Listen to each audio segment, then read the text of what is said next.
Oke, kita akan ketemu di materi berikutnya, yaitu koreksi fiskal, latihan-latihan soal dan mengulang beberapa teori berkaitan dengan koreksi fiskal. Seperti yang ada di materi-materi sebelumnya berkaitan dengan pengakuan pendapatan, pengurang yang diperkenankan dan juga pengurang yang tidak diperkenankan untuk mengurangi penghasilan bruto, itu semua digunakan untuk mendasari berkaitan dengan pemahaman koreksi fiskal. Nah, agar supaya perusahaan dapat menghitung penghasilan atau laba kena pajak, maka perusahaan harus menyusun laporan laba rugi dengan format standar, yaitu format seperti yang selama ini sudah pelajari, yaitu format laporan keuangan komersial atau akuntansi. Tetapi nanti kita harus menyesuaikan dengan undang-undang pajak, sehingga harus ada koreksi berkaitan dengan laporan laba rugi atau laporan keuangan, terkhusus laporan laba rugi komersial untuk sesuai dengan undang-undang pajak. Nah, laporan laba rugi format standar seperti ada penjualan, beban pokok penjualan, persediaan awal dan sebagainya sampai ke laba bersih. Nah, angka rupiah yang tercantum dalam laporan laba rugi adalah angka-angka yang menurut pembukuan perusahaan atau akuntansi atau disebut dengan komersial. Pendapatan, BBP atau HBP dan beban usaha menurut akuntansi bisa saja berbeda dengan pajak, tergantung dari aturan-aturan pajak yang mengatur. Bila berbeda, harus ada koreksi. Nah, koreksi atau penyesuaian fiskal positif yaitu setiap koreksi yang berakibat laba kena pajak menjadi lebih besar. Sedangkan koreksi atau penyesuaian fiskal negatif yaitu koreksi atau setiap koreksi yang berakibat laba kena pajak menjadi lebih kecil.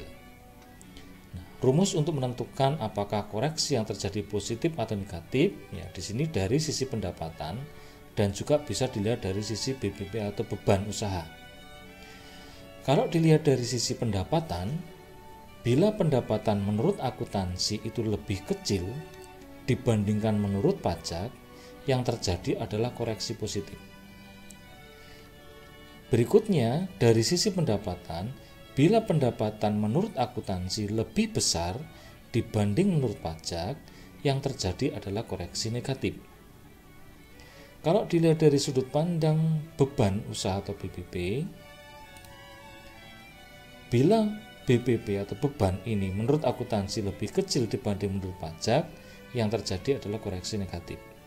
Sedangkan menurut akuntansi itu lebih besar daripada pajak, yang terjadi adalah koreksi positif. Nah, sekarang kita akan mencoba untuk melihat contoh kasus. Nah, kasus-kasus ini nanti saudara juga harus mengisi yang terjadi koreksi positif atau negatif itu di lembar kerja atau kertas kerjanya.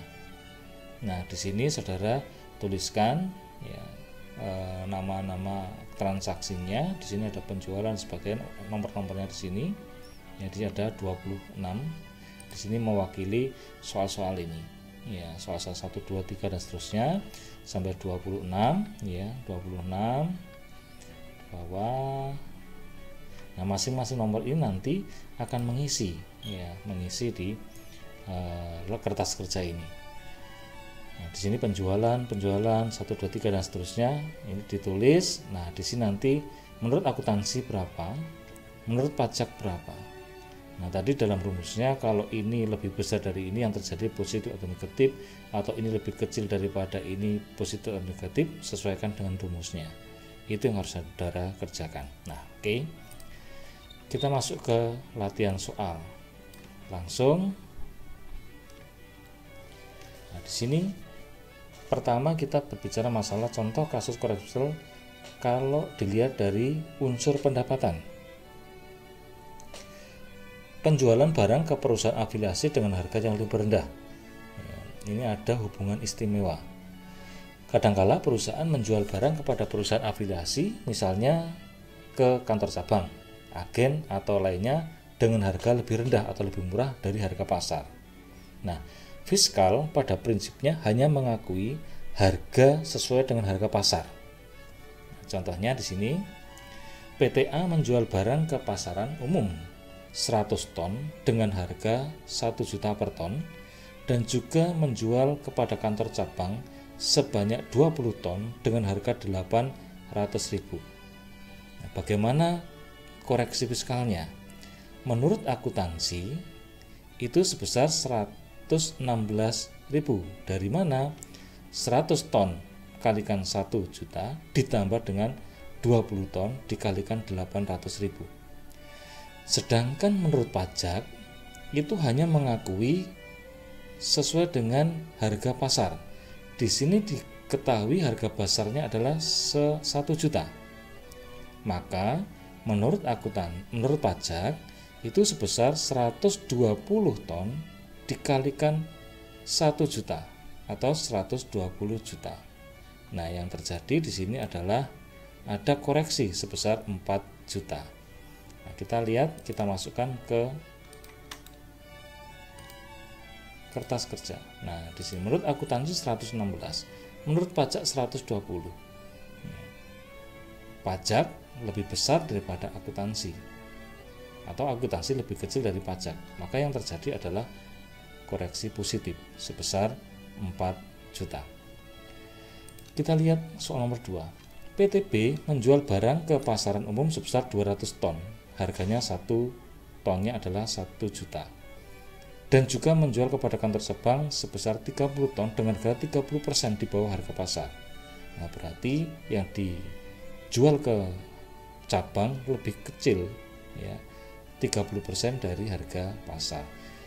Menurut akuntansi, totalnya adalah 221 juta. Dari mana? 200 dikalikan 1 juta ditambah 30 ton kalikan 30% dari 1 juta atau 700.000, totalnya 221. Sedangkan pajak hanya mengakui harga sesuai dengan harga pasar, sehingga yang diakui oleh pajak adalah 230 kalikan 1 juta atau 230 juta. Di sini ada koreksi sebesar 9 juta. Kita masukkan di kertas kerja. Menurut akuntansi 221 juta, menurut pajak 230. Sehingga ada koreksi positif sebesar 9 juta. Oke, kita lanjutkan. PTC menjual barang di pasaran umum sebesar 200 ton, per tonnya 1 juta. Termasuk, nah ini kata termasuk, bukan dan tapi termasuk, menjual kepada kantor cabang 30 ton dengan harga 20% di bawah harga pasar. Nah, kita lihat untuk akuntansi mengakui 200 ton ini termasuk 30 tonnya harganya 25% dari harga pasar. Berarti 170 ton kalikan 1 juta ditambah 30 ton dikalikan 75% dari 1 juta, ketemu 192.500. Ya, karena 200 ini yang 170 kali ini, yang 30 dikalikan 25% dari 1 juta. Sedangkan pajak hanya mengakui harga pasar 1 juta, sehingga 200 ton ini dikalikan 1 juta atau 200 juta. Ada koreksi 7.500. Kita lihat, kita masukkan ke kertas kerja. Akuntansi 192.500, sedangkan pajak 200 juta. Akuntansi lebih kecil daripada pajak, sehingga yang terjadi adalah koreksi positif sebesar 7.500.000. Nah, kita lanjutkan perhitungan atau penghasilan bunga. Pada prinsipnya penghasilan bunga adalah objek pajak, tetapi berdasarkan aturan pajak ada yang dibebaskan pajaknya, yaitu penghasilan bunga yang telah dikenai PPh final. Misalnya adalah penghasilan bunga yang diterima dari bank. Sehingga kalau perusahaan mengakui adanya bunga yang berasal dari bank harus dikoreksi karena sudah dikenakan pajak final. Contoh 4, PTA menyimpan uang di bank. Pada tahun ini PTA memperoleh pendapatan bunga dari bank sebesar 15 juta. Neto sudah dipotong PPh final. Nah, kita lihat penghasilan bunga dari bank sebesar 15 juta. Pajak tidak mengakui karena sudah dipotong pajak final, sehingga harus dikoreksi. Akuntansi lebih besar daripada pajak, maka yang terjadi adalah koreksi negatif. Oke, kita lanjutkan. Nomor 5, PTB meminjam uang pada perusahaan lain. Pada tahun ini menerima bunga 17.500.000, belum dipotong PPh. Nah, kalau belum dipotong PPh, maka antara akuntansi dan pajak sama-sama mengakui. Nah, kita lihat soal 5. Akuntansi mengakui ada pendapatan bunga 17.500.000, sedangkan pajak juga mengakui karena ini belum dipotong oleh pajak final, sehingga tidak terjadi koreksi fiskal. Lalu berikutnya, penghasilan dari selisih kurs mata uang asing. Contohnya, pada tanggal 1 Maret tahun 2001 lah umpamanya, PTA mengimpor barang secara kredit ke UK dengan senilai 100.000, ya, anggap saja ini dolar lah gitu ya, lambang F itu apalah gitu ya. Lalu kurs pasarnya per dolarnya adalah 17.200, anggap saja itu dolar, lambang dolar. Pada tanggal 1 Mei 2001 umpamanya, PTA melunasi impor senilai 100.000 dolar. Kurs saat itu adalah per dolarnya 17.000. Sementara itu kurs yang ditetapkan Menteri Keuangan saat ekspor terjadi adalah 17.050 dan saat pelunasan 16.800. Nah, di sini ada selisih pada saat pembelian atau impor dan pada saat pelunasan. Pada saat ekspor ya 17.050, pada saat pelunasan 16.800. Nah, kita lihat perhitungannya. Saat impor dengan kurs pasar 100.000 kalikan 17.200 adalah 1.720 juta. Saat pelunasan dengan kurs pasar 100.000 kalikan 17.000 ketemu 1.700.000. Di sini ada selisih kurs menurut akuntansi sebesar 20 juta. Tetapi dalam prakteknya di dalam perpajakan untuk kurs harus menyesuaikan dengan kurs menurut Menteri Keuangan karena yang diakui oleh pajak. Nah, pada saat impor 100.000 dikalikan 17.050 ketemu 1.705 juta. Sedangkan pada pelunasan 100.000 dikali 16.800 atau 1.680 juta. Ada penghasilan selisih kurs menurut pajak sebesar 25 juta. Akuntansi 20 juta, menurut pajak 25 juta. Nah, kita lihat. Akuntansi 20 juta, pajak 25 juta. Karena akuntansi lebih kecil daripada pajak, maka yang terjadi adalah koreksi positif. Oke, selanjutnya kita nomor 7. revaluasi aset tetap. Revaluasi aset tetap menurut akuntansi bukan merupakan penghasilan, tapi di sisi lain menurut fiskal merupakan penghasilan sehingga terjadi koreksi fiskal. Contohnya, PTA memiliki bangunan dengan kos 1 miliar dengan akumulasi depresiasi sejumlah 800 juta. PTA merevaluasi bangunan tersebut sehingga nilai buku yang baru menjadi 500 juta. Kita lihat catatannya. Kos bangunannya 1 miliar, akumulasi depresiasi 800 sehingga harga atau nilai bukunya 200. Lalu direvaluasi dijadikan 500 juta. Maka ada selisih kenaikan sebesar 300 juta. Bagi pajak ini merupakan penghasilan. Tetapi bagi akuntansi bukan merupakan penghasilan, hanya sebagai penambah modal. Nah, kita lihat untuk kasus 7. Menurut akuntansi ini bukan sebagai penghasilan, tetapi menurut pajak ini menjadi suatu penghasilan. Sehingga karena akuntansi lebih kecil daripada pajak, maka yang terjadi adalah koreksi positif. Berikutnya, restitusi pajak yang telah diakui sebagai beban usaha.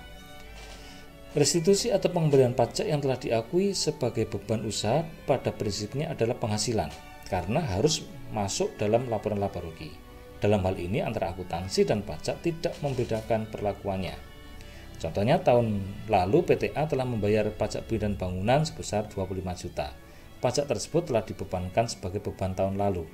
Nah, tahun ini PTA mendapatkan pengembalian PBB sebesar 5 juta. Kita lihat penghasilan dari penerimaan kembali pajak sebesar 5 juta. Karena tahun lalu itu sudah dibebankan, maka pajak juga mengakui adanya penghasilan sebesar 5 juta. Sehingga tidak terjadi koreksi. Berikutnya, penghasilan karena menjual aset tetap. Mungkin terjadi karena suatu alasan perusahaan menjual aset tetap miliknya. Dalam penjualan aset tetap mungkin terjadi untung atau rugi. Sepanjang transaksi jual beli dilakukan oleh pihak yang independen dengan harga wajar, maka antara akuntansi dan pajak tidak berbeda. Kadang-kadang yang terjadi adalah penjualan kepada perusahaan afiliasi atau yang ada hubungan istimewa dengan harga yang tidak wajar. Dalam hal ini pajak selalu berpedoman pada harga pasar, sehingga bila berbeda harus ada koreksi fiskal. Ya, contoh, PTA memiliki mesin dengan kos 1,2 miliar dengan akumulasi depresiasi 1 miliar. Mesin itu dijual dengan harga 450 juta. Nah, kita lihat. Kos mesin 1,2 miliar, akumulasi depresiasi 1 miliar, nilai buku 200 juta. Dijual dengan harga 450 juta sesuai dengan harga pasar. Laba penghasilan dari penjualan aset tetap ada 250 juta. Nah, kita lihat.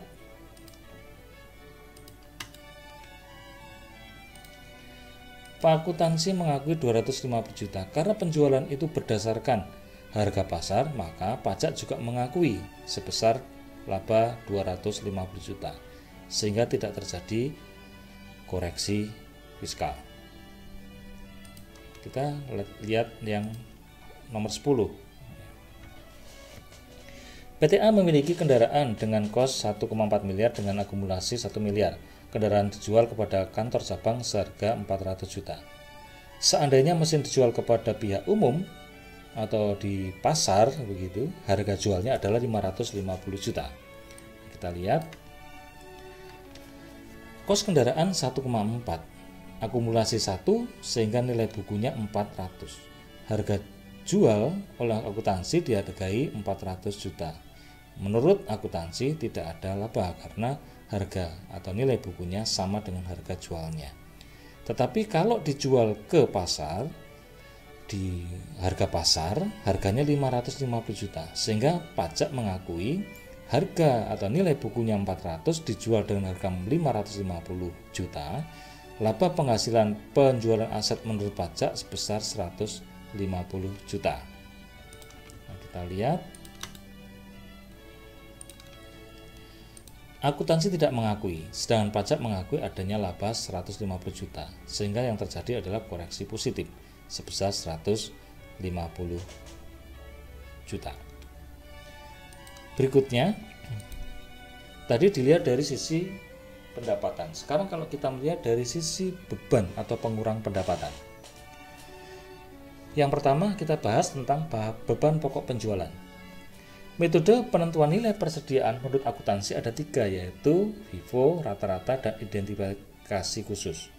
Bila pemilihan metode antara akuntansi dan pajak berbeda, maka akan menimbulkan koreksi fiskal karena ada perbedaan jumlahnya. Metode LIFO menurut SAK Etap dan IFRS sekarang sudah tidak boleh digunakan lagi. Nah, kita lihat simulasinya. Simulasi pertama, di sini penjualannya sama, persediaan awal sama, pembelian sama, tersediaan jual sama, yang beda adalah persediaan akhir. Nah, persediaan akhir. Dengan adanya perbedaan persediaan akhir ini, maka BPP-nya akan berbeda, sehingga laba kotornya juga akan berbeda. Lalu bagaimana dengan persediaan awal yang berbeda tetapi persediaan akhir sama? Tidak masalah, kita lihat. Penjualannya sama, persediaan awalnya berbeda. Pembeliannya sama, otomatis tersedia untuk dijual juga akan berbeda karena terpengaruh oleh persediaan awalnya. Lalu berikutnya persediaan akhir sama, BPP-nya berbeda karena persediaan awalnya berbeda, sehingga akan mengakibatkan laba kotornya juga berbeda. Nah, kesimpulannya yang perlu diperhatikan, BPP atau beban ini kalau menurut akuntansi lebih kecil dibanding menurut pajak, maka yang terjadi adalah koreksi negatif. Kalau akuntansi itu lebih besar daripada pajak, yang terjadi adalah koreksi positif. Nah, kita lihat soalnya. PTA menggunakan metode FIFO untuk akuntansi dengan rata-rata untuk pajak. Persediaan awal tahun 2010 sejumlah 1000 unit dengan kos menurut FIFO, sedangkan per unitnya adalah 10.000. Sedangkan menurut pajak yaitu menurut rata-rata sebesar 10.500 per unitnya. Jadi menurut FIFO itu per unitnya adalah 10.000, menurut rata-rata menurut pajak itu 10.500. Pembeliannya pertama, kedua, ketiga 500, 700, 400, harganya 11.000, 12.000 dan 13.000. Selama tahun 2010 terjadi 2.000 unit penjualan dengan harga 15.000 per unit. Laporan laba rugi kotor menurut akuntansi dan fiskal, buatlah laporan koreksi fiskal tahun 2010. Nah, kita lihat menurut akuntansi menggunakan metode FIFO. Persediaan awal 1.000 per unitnya 10.000 menurut FIFO, totalnya 10 juta. Pembelian pertama, kedua, ketiga totalnya 19 juta 100 ya. Tersedia untuk dijual sebesar 2.600 atau pembelian ditambah dengan persen awal. Lalu total rupiah untuk TUD-nya tersedia untuk dijual adalah 29 juta 100. Dijual 2.000 sehingga tersisa persediaan akhir 600. 600 ini karena persediaan FIFO diambil dari harga 400 dan 200. Harga 13.000 dan 12.000. Totalnya adalah 7.600 ya. Lalu untuk pajak menggunakan rata-rata per unitnya adalah 10.500. Sehingga persediaan awal 10 juta 500, pembeliannya sama 19 juta 100, TUD-nya 2.600, totalnya adalah 29.600. Dijual 2.000, persediaan akhir 600. Lalu per unitnya adalah 29.600 dibagi jumlah unit tersedia jual 2.600 ketemu 11.384,62. Sehingga persediaan akhirnya menurut pajak 600 dikalikan per unitnya ketemu 6.830.769. Di sini ada perbedaan ya. Nah, coba kita masukkan ke kertas kerja.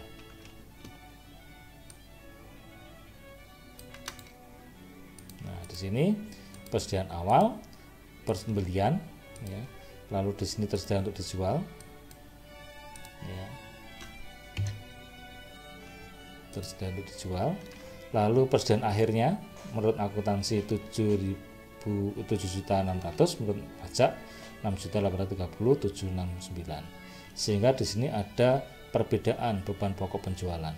Untuk akuntansi 21.500.000, sedangkan untuk pajak 22.769.231. Karena akuntansi lebih kecil daripada pajak, maka yang terjadi adalah koreksi negatif sebesar 1.269.231. Oke.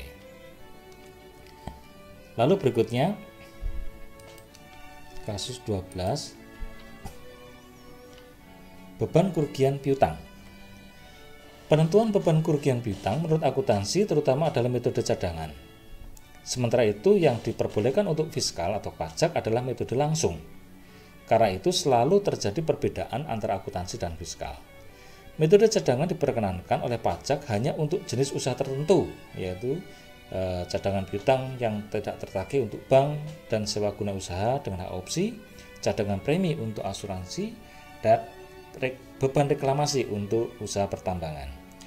Kerugian piutang berdasarkan metode langsung yang diizinkan oleh fiskal ada syaratnya, yaitu telah dibebankan sebagai beban dalam laporan laba komersial, telah diserahkan perkaranya penagihan pada PN atau BUPLN, telah dipublikasikan dan diterbitkan dalam penerbitan umum atau khusus, wajib pajak harus menyerahkan daftar piutang tersebut ke Dirjen Pajak. Oke, kita lihat contohnya. PTA menggunakan metode taksiran untuk menghitung besarnya beban kerugian piutang. Data 2009 menunjukkan bahwa saldo piutang pada akhir tahun sebesar 1 juta. Nah, di sini diperkirakan 10% dari 1 juta tersebut tidak tertagih. Piutang yang benar-benar tidak tertagih 2009 adalah 75.000. Semua syarat terpenuhi. Nah, buat koreksi fiskal. Menurut akuntansi, totalnya adalah sesuai dengan yang dicadangkan 10% dari 1 juta adalah 100.000. Sedangkan yang benar-benar terjadi, yang tidak tertagih 75.000. Nah, kita lihat kasus 12 kita masukkan. Akuntansi 100.000, pajak 75. Akuntansi lebih besar daripada pajak, sehingga yang terjadi adalah koreksi positif. Kita lihat berikutnya. PTB menggunakan metode taksiran untuk menghitung besarnya beban kerugian piutang. 2009 menunjukkan bahwa saldo piutang pada akhir tahun sebesar 2 juta. Diperkirakan 10%-nya tidak tertagih atau 200.000. Piutang yang benar-benar tidak tertagih untuk tahun 2009 adalah 175. Walaupun di sini ada keterangan yang benar-benar tidak tertagih 175, tapi ada persyaratan yang tidak terpenuhi. Kalau ada persyaratan tidak terpenuhi, maka pajak tidak mengakui. Nah, kita lihat kasus 13. Pajak tidak mengakui, sedangkan akuntansi mengakui cadangan 200.000, sehingga perlu dikoreksi positif sebesar 200.000. Berikutnya, Bank S menggunakan metode taksiran untuk menghitung besarnya beban kerugian piutang. Data 2009 menunjukkan bahwa saldo piutang pada akhir tahun sebesar 3 juta, diperkirakan 10% tidak tertagih. Piutang yang benar-benar terjadi, ya, yang tidak tertagih adalah sebesar 150.000. Karena di sini bank ada pengecualian boleh menggunakan cadangan, maka antara akuntansi dan pajak sama-sama mengakui adanya cadangan sebesar 300.000 atau 10% dari 3 juta. Nah, kita lihat kasus 14. Antara akuntansi dan pajak itu sama-sama mengakui sehingga tidak terjadi koreksi. Berikutnya kaitannya dengan beban penyusutan depresiasi aset tetap. Perbedaan dalam perhitungan depresiasi menurut akuntansi dan fiskal dapat terjadi karena masalah atau hal-hal berikut. Yang pertama, metodenya. Akuntansi semua metode digunakan atau boleh digunakan, garis lurus, saldo menurun ganda, jumlah angka tahun, unit atau satuan produksi. Sedangkan fiskal hanya menggunakan garis lurus dan saldo menurun ganda. Untuk umur ekonomis, akuntansi menggunakan umur ekonomis sesuai dengan perkiraan perusahaan. Sedangkan fiskal ada kelompok-kelompok yang sudah ditetapkan oleh peraturan pajak. Nilai sisa, biasanya akuntansi mengakui adanya nilai sisa, tapi juga bisa tidak. Tetapi untuk fiskal tidak ada nilai sisa atau residu. Saat mulai penyusutan, bila diperoleh antara tanggal 1 sampai dengan 15, bulan tersebut dihitung penuh. Bila diperoleh lebih dari tanggal 15, bulan tersebut tidak dihitung atau dimulai dari bulan berikutnya. Sedangkan untuk pajak, dimulai dari bulan harta diperolehnya. Artinya, tanggal berapapun harta diperoleh, bulan tersebut sudah dihitung penuh penyusutannya. Lalu khusus untuk handphone dan seterusnya, untuk jabatan pekerjaannya yang digunakan untuk perusahaan tetapi juga untuk pribadi yang dimaksud dengan kenikmatan, akuntansi menyusut secara penuh, sedangkan pajak hanya 50%-nya dan masuk kelompok 1. Begitu juga kendaraan dinas yang dipakai untuk dinas, ya, di direktur dan sebagainya, ini juga masuk kategori kenikmatan. Untuk akuntansi menyusut penuh, tetapi dalam hal ini untuk pajak hanya 50% dan masuk kelompok 2. Lalu untuk kelompok aset tetap, menurut fiskal, ini dibagi menjadi harta non-bangunan dan bangunan. Untuk non-bangunan dibagi 4 kelompok, kelompok 1 sampai dengan 4. Umur ekonomisnya 4, 8, 16, dan 20 tahun. Menurut garis lurus, ini persentase penyusutannya. Menurut saldo menurut ganda adalah ini. Sedangkan untuk bangunan permanen itu 20 tahun disusutkan 5%. Sedangkan untuk non permanen atau 10% disusutkan 10%. Nah, contoh pada tanggal 25 Januari 2009, PTA membeli mesin seharga 100 juta. Mesin diperkirakan umur 10 tahun. Nilai sisa ditaksir 5 juta. Metode depresiasi adalah garis lurus. Untuk keperluan pajak, mesin tersebut masuk kelompok 2. Buatlah koreksi fiskalnya. Nah, kita lihat.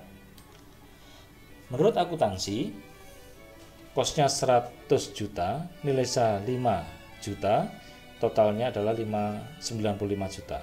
Umur ekonomi 10 tahun. Lalu depresiasinya, karena ini perolehannya adalah tanggal 25, menurut akuntansi itu tidak diperhitungkan pada saat bulan perolehan atau Januari. Sehingga yang disusutkan adalah hanya 11 bulan mulai dari Februari. Sehingga perhitungannya di sini 95 juta, 95 juta dibagi 10 tahun dikalikan 11/12. Nah, di sini. Sedangkan akuntansi sedang pajak 100 juta tidak ada nilai sisa, masuk kelompok 2 atau 8 tahun, sehingga depresiasinya adalah 12.500. Nah, kita lihat kertas kerjanya. Nah, di sini menurut akuntansi, menurut pajak, sehingga ada koreksi negatif sebesar 3.791.667. Berikutnya yang ke-16. Pada tanggal 1 Januari 2009, PTA membeli handphone untuk pegawai marketing sebesar 5 juta. Diperkirakan berumur 3 tahun tanpa nilai sisa. Metode penyusutan untuk akuntansi dan pajak sama, yaitu garis lurus. Buatlah koreksi fiskal tahun 2009. Nah, kita lihat kosnya 5 juta, sama-sama 5 juta. Nilai sisa sama tidak ada, totalnya 5 juta. Umur ekonomis menurut akuntansi 3, menurut pajak kelompok 1 4. Depresiasinya adalah 1.667.667, sedangkan pajak itu depresiasinya adalah 1.250.000 10.000. Tetapi karena ini masuk kategori kenikmatan, maka yang diakui hanya 50%-nya atau 625.000. Nah, kita lihat. Nah, di sini akuntansi mengakui 166, 667, sedangkan pajak 625. Sehingga yang terjadi adalah koreksi positif 1.041.667. Sekarang soal nomor 17. Pada tanggal 1 Januari membeli sedan untuk direktur 250 juta. Diperkirakan 10 tahun umurnya, nilai sisa 10 juta. Metode penyusutan sama antara pajak dan akuntansi menggunakan garis lurus. Nah, kita lihat koreksi fiskalnya. Menurut akuntansi 250 juta dikurangi nilai sisa ketemu 240. Umur ekonomisnya 10 sehingga depresiasinya ada 24 juta. Menurut pajak 250 juta kosnya, tidak ada nilai sisa, total 250 juta, masuk kelompok 2 atau 8 tahun. Sehingga depresiasi 2019 adalah 31.250. Karena ini masuk kategori kenikmatan untuk direktur, maka yang disusutkan menurut pajak adalah 50%-nya atau 15.625.000. Kita lihat. 24 juta menurut akuntansi, pajak 15.625. Sehingga yang terjadi adalah koreksi positif 8.375.000. Lalu berikutnya 18. Nah, di sini beban amortisasi aset tidak berwujud atau aset sumber alam. Metodenya umur, nilai sisa, saat penyusutan, polanya sama. Polanya sama di sini, metodenya garis lurus, saldo menurun ganda sama, unit produksi sama, minyak dan gas pertambangan. Nah, di sini ya, bisa dibaca. Saat penyusutan juga sama. Lalu untuk aset tak berwujud juga ada kelompok-kelompoknya, kelompok 1 sampai 4. 4, 8, 16 dan 20. Oke, kita lihat soal-soalnya. PTS memiliki hak paten obat flu. Hak paten tersebut tanggal 1 Januari 2020 dengan harga 100 juta. Produksi obat atas paten tersebut diperkirakan efektif di masa 10 tahun. Untuk pajak, paten tersebut termasuk golongan atau kelompok 2. Metode amortisasi untuk akuntansi dan pajak sama, yaitu garis lurus. Kita lihat. Kosnya 100 juta baik akuntansi pajak sama-sama tidak ada sisa, totalnya 100 juta.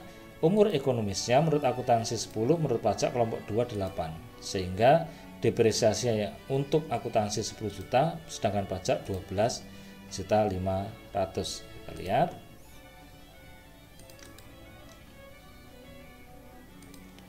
Akuntansi 10 juta, pajak 12,5 juta.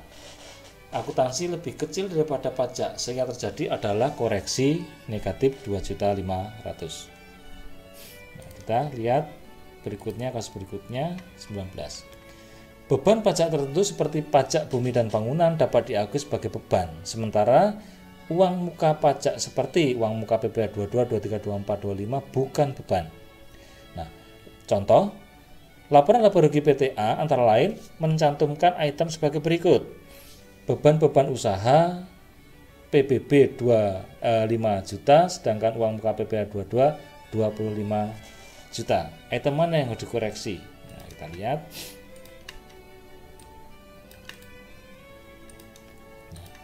Beban pajak B dan bangunan sama-sama diakui, karena yang kemarin sudah dibebankan.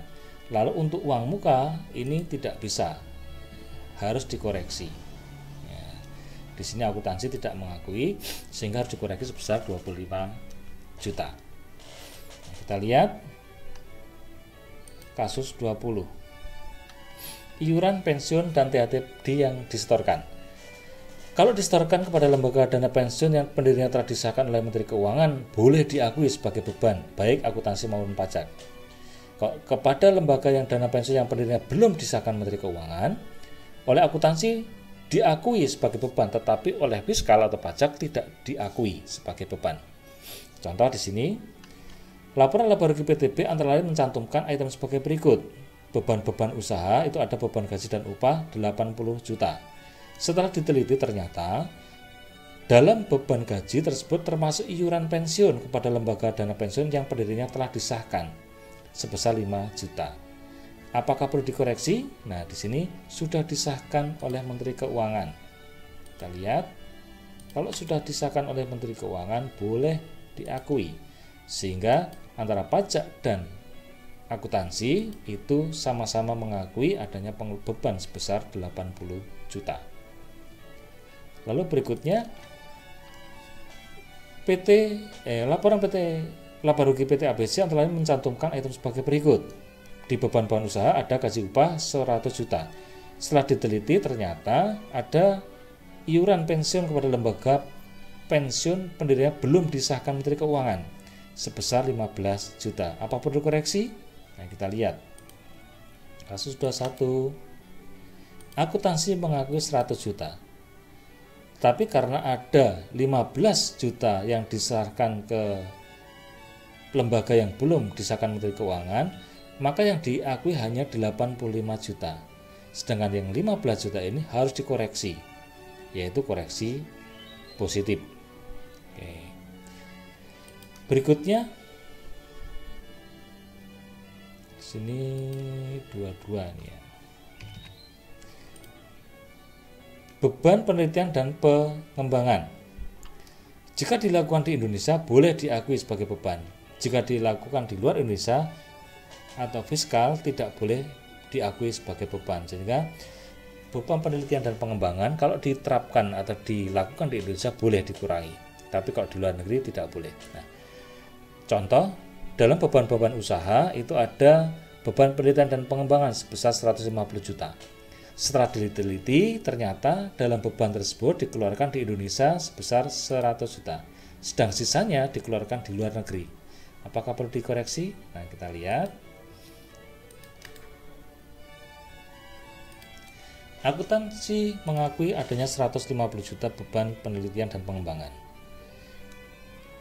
Nah, yang diakui di Indonesia, yang diakui oleh pajak adalah penelitian pengembangan yang dilakukan di Indonesia.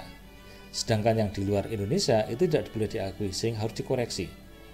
Kalau pajak lebih kecil daripada akuntansi atau akuntansi lebih besar daripada pajak, maka yang terjadi adalah koreksi positif sebesar 50 juta. Berikutnya, beban-beban lain. Laba rugi PTC antara lain mencantumkan item sebagai berikut. Beban-beban usaha, beban perjalanan dinas 50 juta.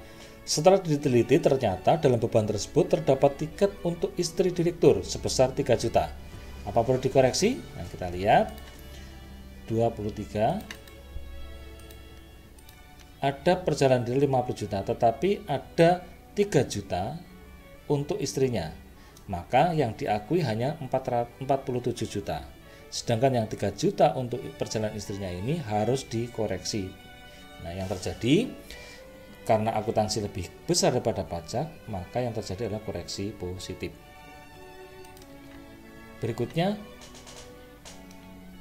laporan PTC laba ruginya mencantumkan item sebagai berikut. Beban usaha, beban listrik dan telepon 80 juta. Ternyata setelah diteliti, beban tersebut terdapat beban listrik untuk perumahan direksi 13 juta. Apakah perlu dikoreksi? Nah, kita lihat. Beban telepon 80 juta menurut akuntansi. Menurut pajak yang diakui hanya 67 juta. Karena apa? Yang 30 juta untuk perumahan direksi ini tidak boleh diakui, sehingga harus dikoreksi. Nah, karena akuntansi lebih besar daripada pajak, maka yang terjadi adalah koreksi positif. Berikutnya laporan laba rugi kaitannya dengan jamuan makan tamu. Jamuan makan tamu. Setelah diteliti ternyata beban tersebut sejumlah 5 juta tidak ada bukti pendukungnya. Apa perlu dikoreksi? Nah, semua catatan akuntansi itu akan mencatat pengeluaran, sedangkan pajak harus disesuaikan dengan bukti-bukti yang ada. Kalau tidak ada bukti, maka harus dikoreksi. Dari 20 juta pengeluaran, ada 5 juta yang tidak ada buktinya, sehingga harus dikoreksi. Antara akuntansi dan pajak lebih besar akuntansi, maka yang terjadi koreksinya adalah positif. Lalu berikutnya natura ya, dan sumbangan. Contoh di sini laporan Laboratorium PTC antara lain mencantumkan item sebagai berikut. Beban usaha ada beban natura dan sumbangan. Natura 40 juta, sedangkan sumbangan 25 juta. Apakah perlu dikoreksi? Ya. Di sini kita lihat baik natura maupun sumbangan secara umum tidak diakui oleh pajak, sehingga semua harus dikoreksi. Yang terjadi adalah koreksi positif. Sumbangan ini dikecualikan untuk sumbangan bencana alam yang berskala nasional. Nah, ini aturan-aturan sumbangan dan sebagainya ada di teori sebelumnya.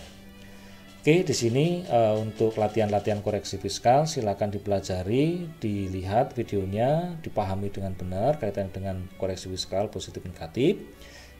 Silakan dipelajari. Saudara sudah menerima soal-soalnya, saudara bisa sambil mencatat ya di sini di lembar kerja atau kertas kerjanya dari lembar kerja yang kosong yang sudah saudara download ya, diisikan. Nah, sambil dipahami ya, nanti soal-soalnya ujian juga tidak akan jauh berbeda dengan hal-hal ini. Oke, demikian yang bisa saya sampaikan. Semoga ini bisa menjadi hal yang terbaik. Selamat belajar.